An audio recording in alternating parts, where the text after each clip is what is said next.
sekedar kalau sama urutan usianya ini sama, iya. Yang paling banyak istrinya, masuk kriteria, betul.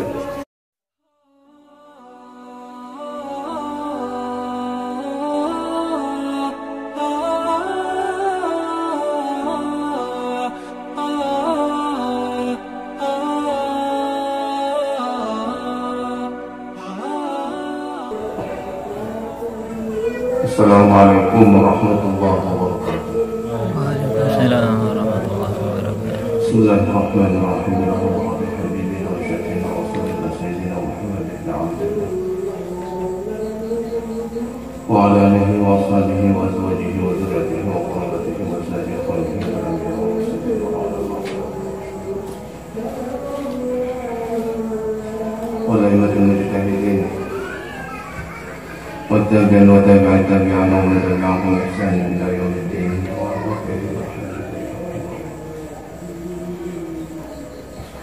وله حضرة الملائكة المقربين جبرائيل وميكائيل وإسرافيل وعزرائيل وحملة العرش أبينا آدم وأمنا حواء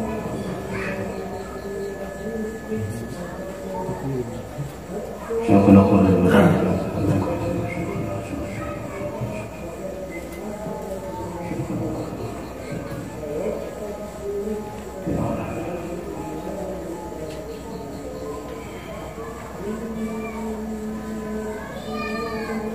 والحضرات المؤلف هذا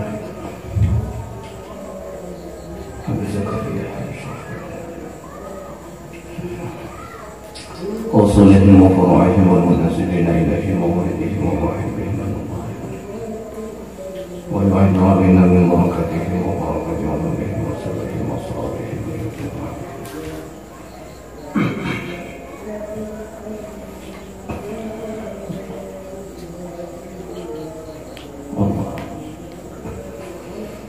الفاتحة. أعوذ بالله من الشيطان الرجيم. بسم الله الرحمن الرحيم.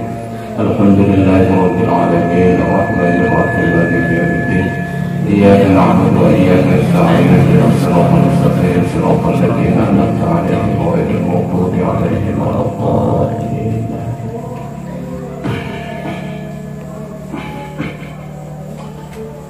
بسم الله الرحمن الرحيم. الحمد لله رب العالمين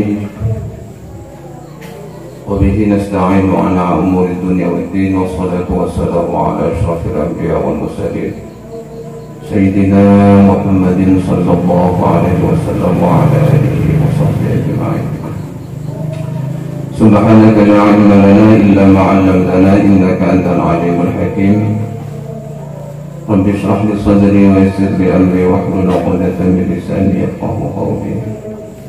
اللهم ارزقنا فهم النبيين وحفظ المرسلين والهام الملائكة المقربين. اللهم إنا نستودعك جميع ما حفظناه وما نحفظه من العلوم والمعارف حتى ترده علينا في وقت احتياج إليه لا حول ولا قوة إلا بالله العلي العظيم. قال المصنف الشيخ أبي زكريا يحيى بن شرف الدين النووي الشافعي رحمه الله تعالى ونفعنا بعلومه وبأسراره وخصوصيته في الدارين آمين. بسم الله الرحمن الرحيم. الباب الثاني yaitu bab yang kedua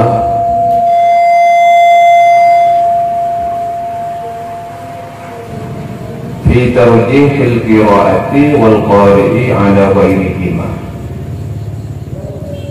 Fi tarjihil qiraati di dalam menjelaskan tentang keunggulan bacaan wal qari'i dan pembaca Al-Quran ala ghairihima atas selain daripada keduanya. Jadi bab ini, bab kedua ini menjelaskan tentang keunggulan orang yang membaca Al-Quran dan bacaan itu sendiri ala warihima atas selain daripada keduanya.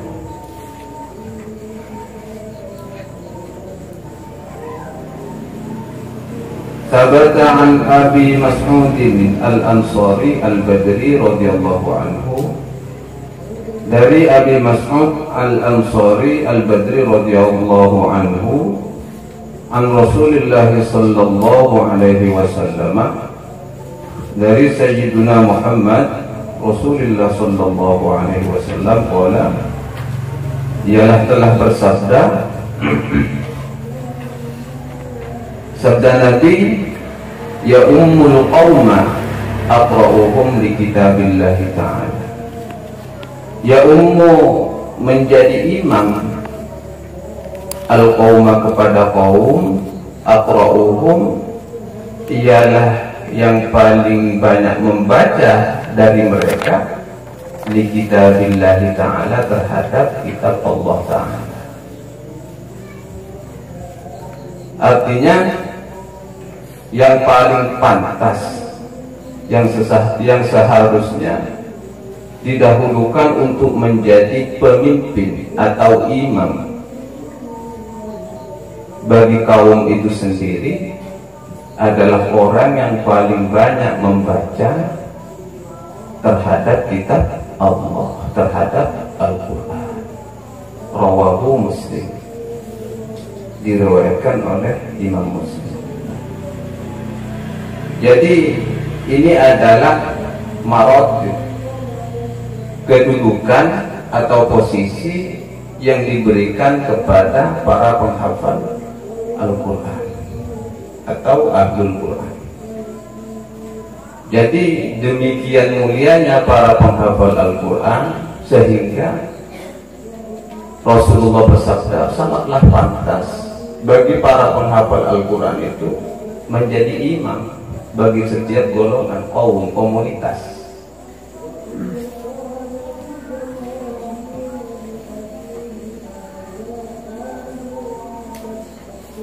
Dalam hal apapun menjadi imam, menjadi pemimpin.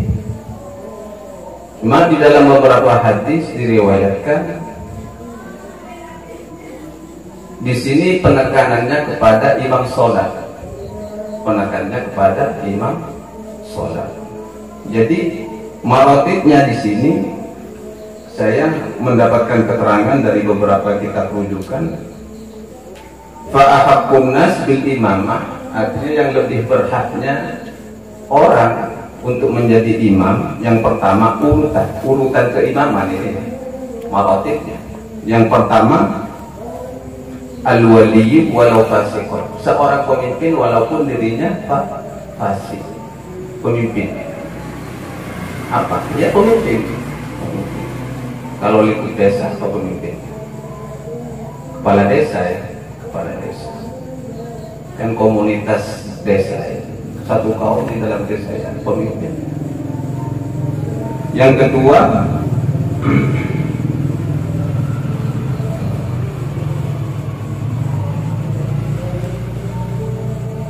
imam rawatib. Imam tetap biasanya dalam suatu masjid kan ada imam rawatib. Ini sebenarnya yang diutamakan. Tapi penempatan harusnya seorang pemimpin itu lebih paham tentang urusan agama. Karena apa? Karena dari sejarah perjalanan Islam, setiap pemimpin semuanya ahlul Quran, habibul Quran. Mulai dari Sayyidina Abu Bakar, Sayyidina Umar, Sayyidina Utsman, Sayyidina Ali, sampai khalifah selanjutnya, dan pemimpin-pemimpin setelahnya itu rata-rata semuanya hafal Al-Quran. Makanya penempatannya di sini yang pertama adalah al-wali, seorang pemimpin. Walau karena fasik, walaupun pemimpin itu orang fasik. Apa fasik? Ya fasik ya intinya tidak konsisten, tidak amaru bil ma'ruf wa nahy 'anil munkar, tak sesuai dengan ucapannya orang fasik, tak sesuai dengan ucapannya fasik.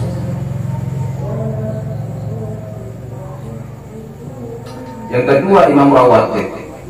Imam rawatibnya karena pada keumumannya imam rawatib ini ahli di bidang bacaan Al-Quran, karena sudah direkrut biasanya oleh takmir setempat, oleh takmir masjid setempat biasanya sudah direkrut. Ini yang pantas. Karena apa? Menjadi imam rawatib karena ini bacaannya bagus, luar biasa ketimbang yang lainnya. Ini urutannya. Yang ketiga, summa al-afqah, kemudian yang paling faqih. Yang paling faqih, artinya faqih ini yang ahli di bidang ilmu fikih, yang paham hukum agama. Urutannya wali dulu, baru imam rawatib, orang yang ahli fikihnya.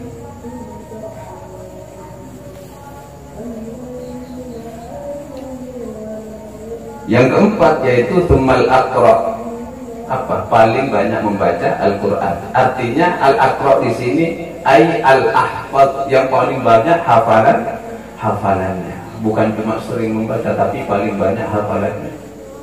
Karena kalau secara bahasa kejatnya, bahasa gurauan, bahasa bercandanya, bahasa humor, ya masa imam rawatib ketika imam sholat cuma qulhu melulukan tahu, ya.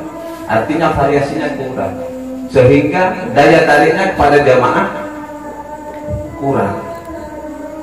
Ujung-ujungnya kayak siapa penceramah qul huwa ilaih, iya. Qul hu toh. Sampai bisa jadi julukannya wah imam qul hu. Imam qul hu. Peringkat yang keberapa? 4 ya. Tapi dalam riwayat yang lain yang diriwayatkan juga dari Abi Mas'ud, menurut pendapatnya Imam Malik, Imam Abu Hanifah dan Imam Ahmad bin Hanbal harusnya dibalik, bukan yang afqah dulu baru hafid, tapi yang hafid dulu baru yang ahli fikih. Ini menurut pendapatnya Imam Ahmad dan Imam Abu Hanifah. Jadi menurut pendapatnya Imam Abu Hanifah dan Imam Ahmad bin Hanbal, yang lebih berhak untuk mengimami, menjadi imam kepada satu kaum, orang yang hafal, yang paling hafal Quran. Ini menurut pendapatnya Imam Abu Hanifah dan Imam Ahmad bin Hanbal. Tapi menurut pendapatnya Imam Malik dan Imam Asy-Syafi'i wa ashabihi, dan penganut Imam Malik dan Imam Syafi'i, ya al-afqah taqaddam, harusnya yang lebih faqih didahulukan, yang lebih paham ilmu fikih didahulukan ketimbang yang hafal Quran. Karena bisa jadi orang itu cuma bagus bacanya tapi tak paham rukun-rukun sholat. Nah, ini tuntutan bagi kalian, tuntutan. Jadi kalian harus bagaimana harus bisa jadi menjadi orang yang ahlul Quran dan paham kandungan Al-Quran. Jadi komplit sih muncul, komplit dengan segala macam bentuk pemahaman. Jadi menurut pendapat Imam Malik dan Imam Syafi'i, yang didahulukan adalah yang ahli fikih dulu. Jadi yang di sini ini mengikuti pendapatnya Imam Malik dan Imam Syafi'i. Artinya maratibnya, peringkatnya, kedudukannya yang patutnya orang yang peringkat ketiga berapa? Afqah ya, yang paham fikih dulu. Baru setelah itu yang hafal Al-Quran. Tapi kalau kembali merujuk kepada pendapatnya Imam Abu Hanifah dan Imam Ahmad bin Hanbal, ya yang hafid dulu ketimbang yang fikih. Tapi ini bukanlah sebuah pertentangan, ini hanyalah perbedaan pendapat. Jika kalian menemukan nanti sebuah penjelasan dari guru-guru yang lain, berpendapat yang hafid yang didahulukan yang fikih, dan setelah itu yang ahli fikihnya, bukanlah sebuah pertentangan. Karena setiap pendapat memiliki alasan. Setiap pendapat memiliki alasan. Bisa jadi pendapatnya Imam Abu Hanifah dan Imam Ahmad bin Hanbal pendapatnya karena berdasarkan kepada hadis zayyinul Qur'ana bi aswatikum, hiasilah Al-Quran dengan kemerduan suara kalian. Dan itu mungkin tidak dimiliki oleh ahli fikih.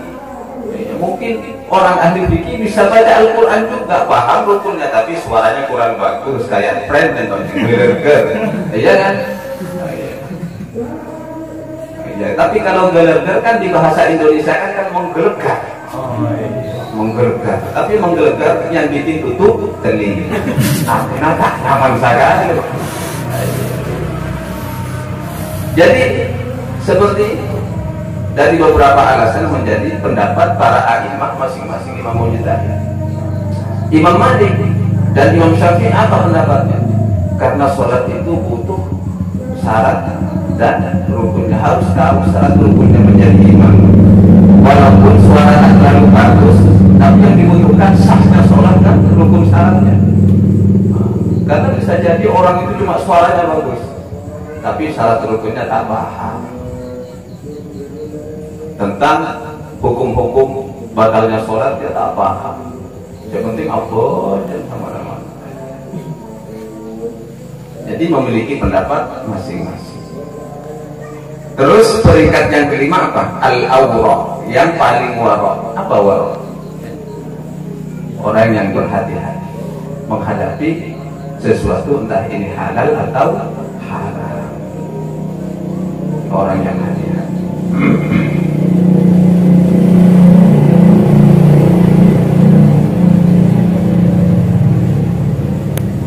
Orang yang waro ini, yang disebut waro ini biasanya sering disebut dengan tarkus syubhat, meninggalkan sesuatu yang subhatnya tak jelas. Kalau halal haram kan sudah jelas halal, jelas haram. Tapi subhat kan sama. Ini waro namanya. Orang tak mau mengambil sesuatu yang subhat, ini waro namanya. Kalau zuhud, orang yang tak mau terhadap kemewahan dunia. Tapi bukan berarti orang kaya itu bukan orang zuhud. Jangan salah menilai. Saya dengan Inan perbandingannya bisa seperti ini. Bukan berarti saya kurus karena saya zuhud. Sebaliknya Inal gemuk, bukan berarti dia tak zuhud. Bukan berarti saya kurus karena sering riyadhah, kan gitu. Mungkin bisa jadi karena kekurangan vitamin, ya kan? Karena kekurangan gizi, jadinya kurus. Makan sebanyak apapun tak gemuk-gemuk.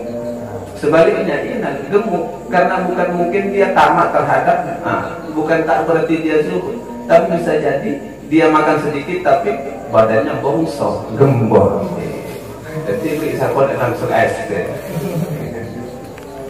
Saya juga pengen seperti itu. Saya kira hal yang seperti itu termasuk kemarin pembahasannya iri yang dibolehkan. Pengen seperti itu kan? Termasuk iri yang dibolehkan. Kalau dalam hadis lah hasada gratis nata ini tidak ada boleh iri, rasa iri itu kita betul. Tapi saya tambahin, saya ini ungkapan saya pribadi, bolehlah saya iri seperti itu, min gemuk. Karena kalau orang gemuk, kalau kiai itu harusnya bukan gemuk. Kiai itu harus wibawa. Kalau kiai itu harus wibawa. Melempuh parang kuasakan deh kan. Kalau gemuk parang gemuk malah juga. Menkurus pakurusakan. Kalau saya kan di antara keduanya tak kurus juga tak gemuk, krempeng. Jadi tak ada wibawa lagi. Tekak suara ragu kok. Tapi pas kita ya bos orangnya krempeng, kan tidak ada gilai orang pun, hanya takut kepada suaranya. Ya sebaliknya begitu nah. Sebaliknya begitu. Orangnya gede tinggi, suaranya kecil. Orangnya gede, tampangnya sangar, bekar, gemuk, tampangnya sangar, suaranya kecil. Juga menghilangkan wibawa. Jadi peringkat yang kelima marotib, yang kelima orang yang wara, ya, orang yang wara. Terus peringkat yang keenam al-asbab hijratan, yang paling dahulu masuk Islam. Ini semua jadi pandangan. Kalau kita ikut kriteria dari hadis ini ya ummul qaumah aqra'uhum bi kitabillah. Al-asbab hijratan, yang paling lebih dahulu masuk Islam.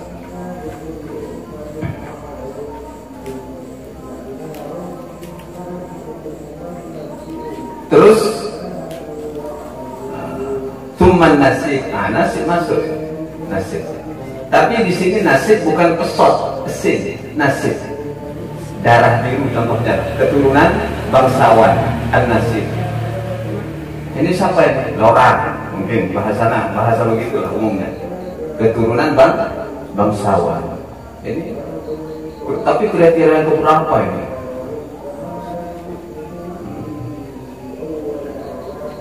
Summa nadhifus siyab. Kemudian orang yang paling risik cara berpakaiannya. Jadi semua bentuk kerapian ini masuk kriteria penilaian. Mun padana ahli rofi, apalagi kayak orang zuhud tak pati zuhud ya, compang camping alpeno sapeningnya, semrawut ya, ya tak masuk kriteria ya. Hafal Quran iya, mungkin paham fikih ya sedikit lah, tak banyak paham lah tentang hukum, syarat rukunnya sholat kan. Tapi dilihat bajunya pokoknya nggak rapi, nggak menarik, nggak masuk. Ada kriterianya. Tsumma nadhiful badan. Yang keberapa ya? Hah? 9. Sudah banyak ya, 9. Nah, yang barusan itu berapa? 8. Yang ke-9 nadhiful badan, kebersihan anggota tubuh. Itu dilihat. Tadi imam, kumpul lupa mana? Coba perhatikan lihat kukunya dulu. Mau leng-celeng tak cocok tadi imam. Oh berarti tak ada kebersihan tubuh. Apa boleh rambut gimbal? Oh tak sampo sekali berarti kan? Nadhiful badan. Bukan berarti hitam, ya? Bukan berarti hitam. Tak celeng kan? Tak celeng, berarti celeng. Yang penting walaupun apapun bentuk kulitnya harus bersih. Nadhiful badan. Artinya resik. Kalau kata orang Madura itu apa? Resik ya. Resik, bersih. Terus yang ke-10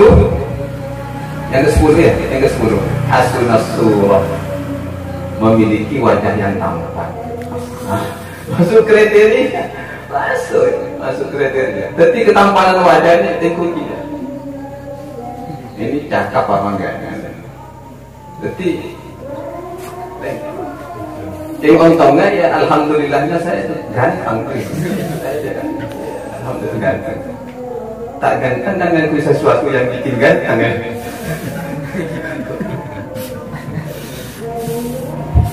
Bahasa kerajaan kan luar bahasa budul. Bahasa budul. Mencan Madura nasren. Harus pakai jampi-jampi ya, mahabbah. Biar orang suka. Mau ganteng. Asalnya agak ganteng. Jadi ya betul itu. Di dalam Islam itu ada yang namanya mahabbah, ada. Rasulullah kalau tidak dibekali mahabbah, siapa mau kita pada Rasulullah? Auranya aura mahabbah luar biasa yang ada di dalam diri Rasulullah.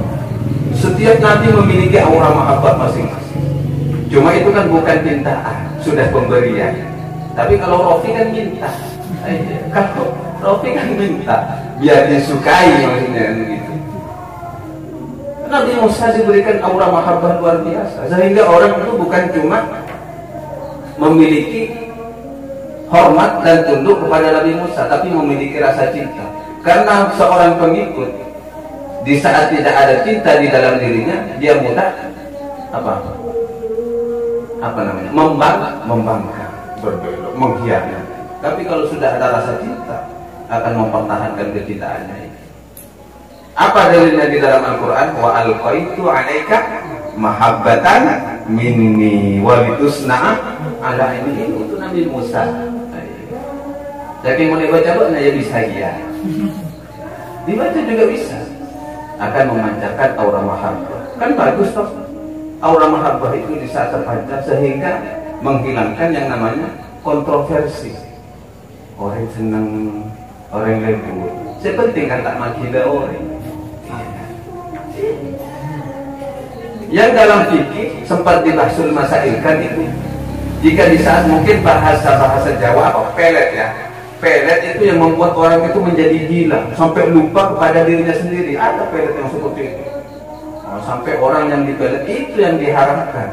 Kalau membuat orang senang, damai, tentram, tenang, itu tidak apa-apa. Karena setiap Nabi sudah dibekali seperti ini. Wa alqaitu 'alaika mahabbatan minni wa litusna'a 'ala 'aini. Aku berikan kepadamu mahabbatan sebuah rasa, bentuk kasih sayang ini yang langsung diberikan oleh Allah. Jadi Nabi Musa bukan cuma mengandalkan kanuragan. Jadi bentuk kasih sayang, mahabbah itu penting. Tapi kan di Al-Quran sudah komplit. Kalian baca itu sudah 30 juz itu muncul aura mahabbah sendiri. Ada rasa aura mahabbah tersendiri. Jadi penting. Kalau kalian jadi pemimpin kelak, ditakdir oleh Allah jadi orang yang bermanfaat, jadi pemimpin, harus hasunah surah, bertundi wajah ganteng. Artinya wajah surah, hasunah surah di sini, wajah ganteng itu tak mudah merengut itu, tak mudah merengut. Di saat dia diamnya itu di bawah. Di saat tersenyum, mendamaikan hati orang. Itu namanya haibatan wa mahabbatan, itu namanya. Memiliki jiwa wibawa dan kasih sayang. Di saat bercanda, ya orang itu jadi sejuk. Di saat dia, orang jadi sungkan. Tapi tak menimbulkan kebencian. Itu haibatan wa mahabbatan wa haibatan.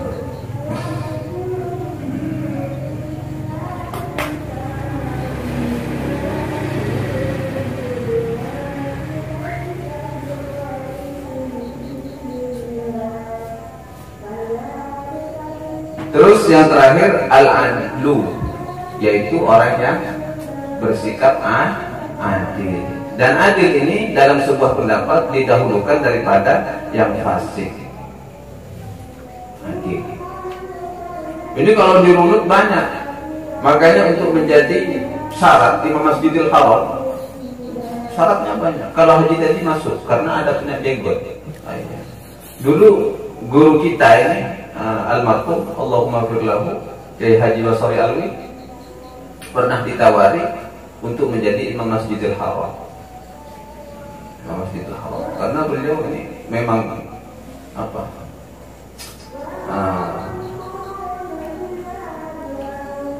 ahlinya di bidang Al-Quran, spesialis Al-Quran. Beliau ini memang ahli Al-Quran. Malang. Tapi waktu itu karena beliau ini tak berjenggot, tak masuk kriteria. Oh, tak berjenggot. Jadi menajid tadi masuk kriteria jenggot, tapi bacaan tak masuk. Jadi anjuran kriteria, tapi bukan kewajiban. Karena memelihara jenggot itu hukumnya sunnah. Jadi boleh pakai jenggot dan tak pakai jenggot. Kalau ingin menambah sunnah ya tak masalah, biar jenggot. Tapi jangan terlalu panjang. Jangan terlalu panjang. Karena kalau terlalu panjang apa? Takutnya ada. Rasulullah biasa menyisir jenggotnya dan mencukur jenggot, merapikan. Dan khusus sari mencukur kumis, tapi disisir. Kalau besok-besok lihat haji tadi jenggotnya acak-acakan, komplain saja. Tak ikut sunnah Rasul, walaupun berjenggot, karena Rasulullah suka kerapian. Kalau dirunut-runut terus persyaratan marotibnya, apa marotibnya ini? Urutannya. Yang paling tua umurnya. Terus kalau sama urutan ini panjang, ini tak perlu dicatat semuanya, sudah ini sekedar. Kalau sama urutan usianya ini sama, yang paling banyak istrinya, masuk kriteria, betul. Jadi Imam Masjidil Haram itu istrinya bukan cuma 1, 4, betul. Tak nengin dia saya pentong. Jadinya tadi boleh. Jadi itu tapi urutannya keberapa? Artinya sesuatu yang tak perlu dianjurkan gitu. Dan kalaupun ada orang yang pengen nikah lagi mengatasnamakan sunnah Rasul, itu salah. Orang tak tahu ilmunya. Karena walaupun ada suatu kebolehan dari Allah, tapi bukan berarti itu adalah kesunahan. Itu hanya sebuah solusi saja dari Allah. Karena pada ujung-ujungnya di pertengahan surat An-Nisa Allah berfirman, "Walan tastati'u an ta'dilu bainan nisa'i walau harastum." Walan tastati'u, sekali-kali engkau tidak akan pernah bisa berbuat adil bainan nisa'i, kepada istri-istri kalian, walau harastum, walaupun kamu sudah berusaha semaksimal mungkin. Susah adil itu. Kalau awalnya sih ini fankihu ma tabalakum, ya biasanya itu kan yang sering dipakai untuk memuluskan rencananya, bukan memuluskan sunnah Rasul, bukan memuluskan rencananya. Fankihu ma tabalakum minan nisa masna wa thulatha wa ruba'. Tapi begitu ketemu dengan sekat setir langsung dari Allah kan di pertengahan surat An-Nisa itu, walan tastati'u, bingung. Orang mana? Walan tastati'u pakai elan lagi. Artinya sebuah bentuk pernyataan dari Allah yang sekali-kali kamu tidak akan bisa. An-ta'dilu, berbuat adil, bainan nisa'i walau harastum, berbuat adil kepada istri-istri kamu. Yang bisa adil cuma Rasulullah. Tapi kan orang-orang berpikiran logis itu pikirannya ya macam-macam.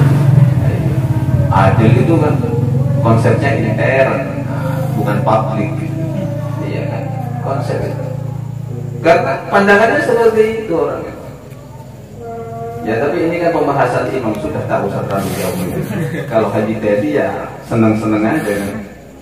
Jadi kata Rasul, sabda Rasulullah, ya ummul qaum, ini sebuah keistimewaan bagi para penghafal Al-Quran. Saking istimewanya itu, ya ummul qauma aqra'uhum li kitabillah, yang pantas untuk menjadi imam bagi suatu kaum itu adalah yang paling banyak membaca terhadap kitab Allah.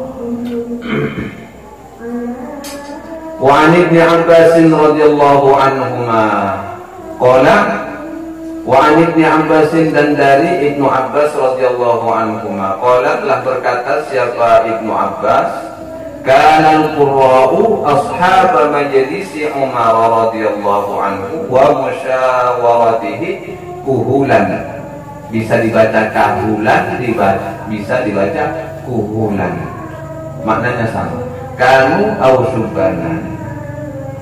Kana al-qurra'u, ada para pembaca Al-Quran, ashab yang menjadi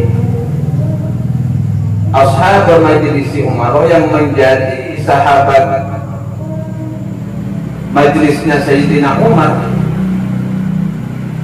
Karena Al-Qurra'u, ada Al-Qurra'u, apa ahli Qurra, ya para penghafal Al-Quran dan pembaca Al-Quran, ahli Quran. Ashab majlis Umar adalah menjadi sahabat majlisnya Sayyidina Umar radhiyallahu anhu. Begitu mas. Jadi para penghafal Al-Quran itu senantiasa menjadi gandengannya Sayyidina Umar. Jadi senantiasa menjadi sahabatnya Sayyidina Umar. Wa musyawaratihi, dan juga di dalam setiap permusyawaratannya, dalam setiap musyawarah apa? Rembuk ya? Diskusi. Wa musyawaratihi, dan di dalam setiap diskusi. Kuhulan, baik itu yang tua, kanu ada yang kuhulan, yang baik orang yang sudah tua, au subbanan, ataupun yang masih muda. Rawahul Bukhari, yang diriwayatkan oleh Imam Bukhari. Jadi Sayyidina Umar ini, jika ada orang ahlul Quran, itu senantiasa menjadi gandengan beliau, baik itu sudah sepuh ataupun masih muda. Cuma perbedaan zaman kan sudah berubah setiap perjalanan. Kalau zaman dahulu, zaman Sayyidina Umar, walaupun masih muda, yang disebut Al-Qurra di sini bukan cuma orang hafal Quran saja, tapi paham dengan, artinya alim tentang Al-Quran itu sendiri, paham dengan kandungannya, dengan tafsirnya.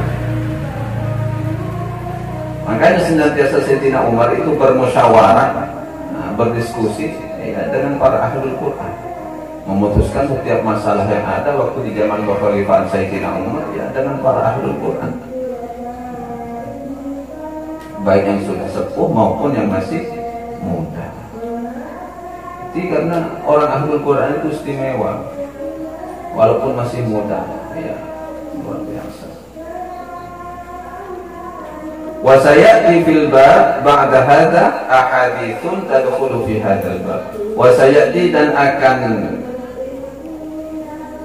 tiba fil babi di dalam bab ba'da hadza setelah bab ini, bab lanjutannya.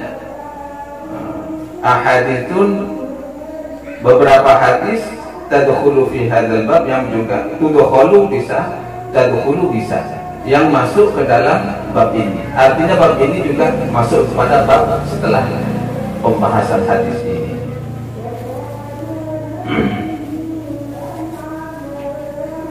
Wa'lam dan ketahuilah anna al-madhhab as-sahihah al-mukhtara alladhi alayhi man yu'tamadu min al-ulama'i.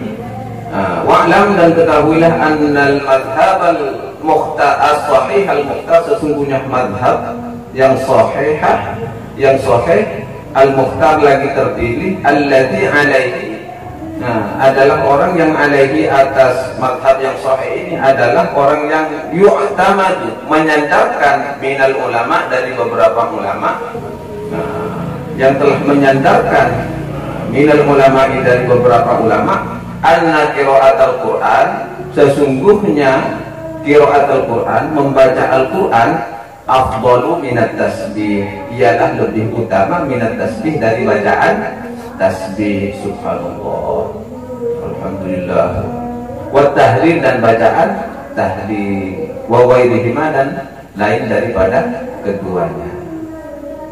Jadi baca Al-Quran itu adalah amalan yang lebih utama dari bacaan tasbih dan tahlil, dan juga amalan-amalan yang lainnya selain daripada keduanya. Karena apa demikian? Karena bacaan tasbih itu pun Al-Quran, bacaan tahlil itu adalah Al-Quran, dan amalan-amalan yang lainnya itu ada di dalam Al-Quran. Seperti tasbihnya Nabi Yunus, kan sudah komplit. Tahu tasbihnya Nabi Yunus? La ilaha illa anta subhanaka inni kuntu minadh dhalimin. La ilaha illa anta, ini tahlil. Subhanaka, ini tasbih. Inni kuntu minadh dhalimin, ini istighfar. Artinya istighfar dan memohon ampun. La ilaha illa anta, pentauhidan kepada Allah. Subhanaka, memuji kepada Allah, bentuk sanjungan kepada Allah. Inni kuntu minadh dhalimin, ini bentuk istighfar. Sesungguhnya aku termasuk dari golongan orang-orang yang zalim. Pengakuan diri, jadi memohon ampunan kepada Allah Subhanahu wa ta'ala. Jadi sekali baca la ilaha illa anta subhanaka inni kuntu minadh dhalimin sama dengan mewiridkan 3 bentuk wiridan: tahlil, tasbih, istighfar. Wa qad tadhaharatil adillatu ala dzalik, dan sungguh telah saling menguatkan al-adillatu, apa dalil-dalil, ala dzalika, atas penjelasan yang tersebut, ala dzalika, atas penjelasan tersebut. Banyak dalil-dalil tentang ini. Makanya beberapa ulama mengambil bahwa ini menjadi mazhab yang sahih al-mukhtar. Jadi semangat meraih kemuliaan Allah, dan semoga Allah memberikan kemuliaan itu kepada kita semua menjadi ahlul Quran. Ala hadhihi niyyah, wallahu a'lam. Al-Fatihah.